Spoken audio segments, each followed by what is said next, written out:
Today I'm sharing with you some simple money mindset shifts that you can implement in your own life. So stick around.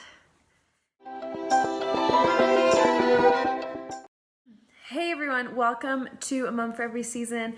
If you are brand new, I'm Taryn and my channel is all about motherhood and mindset, parenting and budgeting, and just really anything to help get you out of the overwhelm and into a life of ease and a life you love. So I do hope that if you're brand new that you stick around and hit that subscribe button. Again, I'm just sharing with you some money mindset shifts. The first few are all kind of more in the realm of your mindset, how you're thinking, while the others are more just kind of things you can kind of actionably, like more tangible that you can incorporate in your life.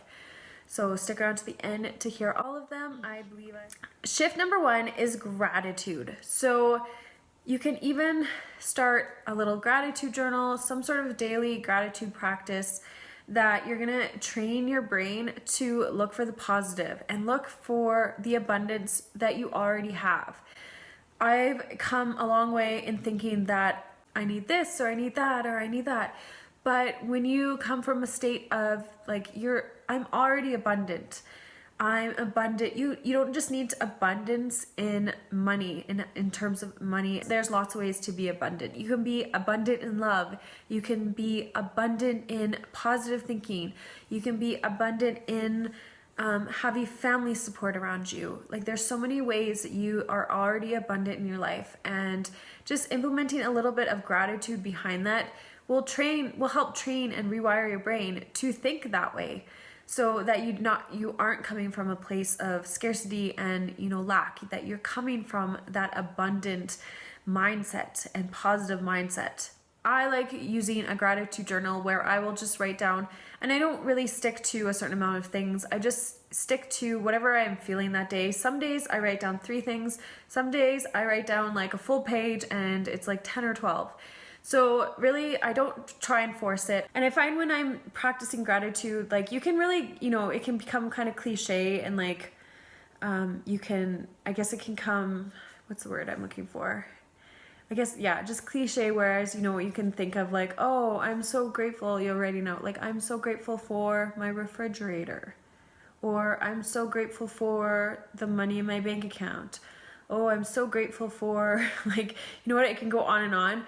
But I really like to get into kind of like almost my like heart space. Like I know that I'm really feeling that gratitude and that like love and joy if I can feel it in my body almost. Like I am so grateful that my husband took the kids out today to allow me to do these videos. Like my, when I'm thinking of gratitude, my heart literally feels like it's bursting. So if you can get into that state of mind, that place, then you are more likely to just feel abundant. Shift number 2 is changing your money language or your money stories. So we can always come from, and I've been stuck in this too before, and I find it especially with my kids, like when you're out shopping and they're asking for, a new toy and you're like, oh no, we can't afford that right now. Or, like that type of language, or no, we're broke right now, we can't afford that. And but changing that money story to telling yourself that money is coming my way, I am abundant, like just using those affirmations to shift your mindset and go to a place of positivity, because of course what you focus on is what's going to grow. So if you keep focusing on, oh, we can't afford this right now, we're broke, that's just going to grow, because most often we carry the money stories that our parents had. So just taking a look at what your money stories are, like what's the language around money that you have. You can even journal this out and shifting that. Like what's an example of a way you could shift that to a more positive way. And I love like doing, because I know sometimes when you're saying like, affirmations or I am statements, like if you don't really believe it, it's not gonna, it's not gonna happen in your life. So, but you can use similar ones to get you there. So I like these ones from Andy Dooley, and he has a YouTube page as well. You can check him out. Instead of saying I am a money magnet, because you might not believe that, and then you're just going to constantly, and then you can start feeling resistance because, well, I don't actually feel this way. Rather than saying that way, you can say I am becoming a money magnet, or I am beginning to be a money magnet, using those kind of transition phrases in your affirmations or your mindset to kind of pump yourself up and then start believing it. So maybe you're not a money magnet right now, but you are becoming one. And that language is so much more positive and uplifting than I'm broke right now. Shift number 2 is trusting, just putting trust in. And maybe this might not be for you, but I truly believe that there's a higher source, and you know what? The universe is working for us. So things don't happen to us, they happen for us. All right, I had to change my seating because I can see the reflection of the light in the mirror, and it's like right above my head. Okay, and again, so whether you believe in God or Buddha or you know what, just the universe in general, just, you know, trusting that the things that are happening for you and not to you. And this has been a huge lesson for me, and just really putting your trust and your faith in the fact that, you know what, maybe you are broke right now, but just trusting that you're gonna come out of it and putting your faith into that. And that things that happen to us, or the obstacles, or, you know, the speed bumps in our path are there to either teach us a lesson, help us grow, and they're there for a reason. So just using that to move forward. Use it as fuel to move forward. Use that, learn from it, grow from it, and move forward.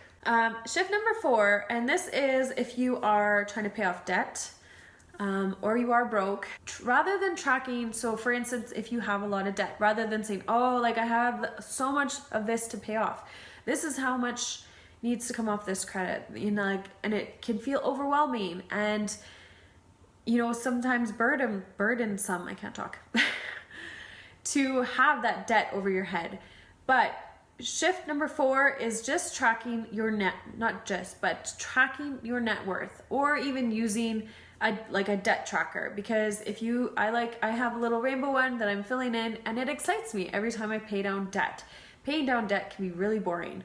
And I use a net worth spreadsheet that I got from Erin Sky Kelly, and she actually just came out with a new podcast called Get the Hell Out of Debt, and I will link her info in the description box down below. But I love inputting my net worth every week because it excites me. And sure, we have some debt to pay off, and that can feel kind of negative. It can be a negative space to keep looking at how much debt you have to pay off.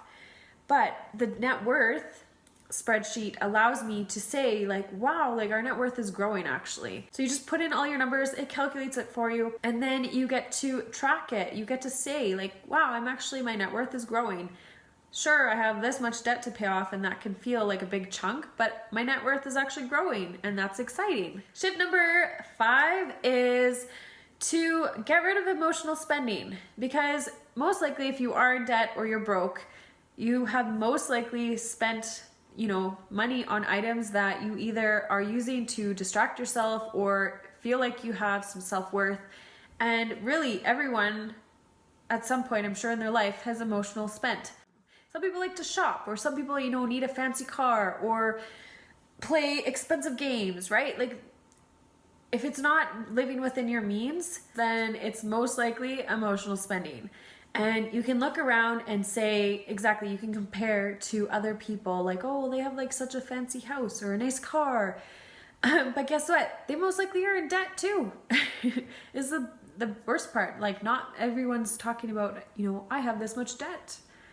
Like, it's just not one of those, it's that dirty little secret. So stay in your own lane, pay off down your debt, and look at the grand scheme of things that, you know what, you don't need this, it's not living within your means, and just even evaluating what's triggering you to spend. Any sort of self-reflection to see what's actually there, what's the root trigger of this.